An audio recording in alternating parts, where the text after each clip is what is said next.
Now, the very latest on the jury selection process for the Marathon bombings trial.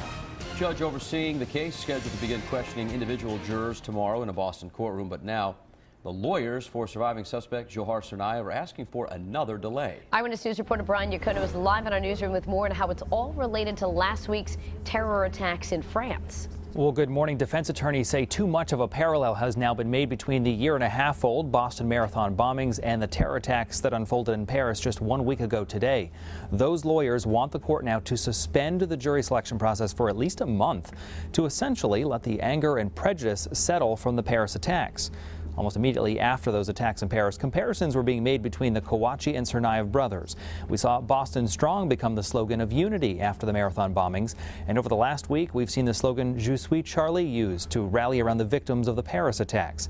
Johar Tsarnaev's lawyers claim they were going to struggle to find an impartial jury in Boston originally, and they wrote this in their motion to the court now. They say now, at the very moment this attempt is to be made, the Boston bombings are being newly placed at the center of a grim global drama.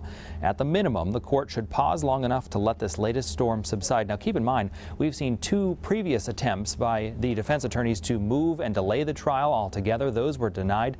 No word yet from the courts about this latest motion. Coming up at 6:30 this morning, hear where things stand with the jury selection process as of today.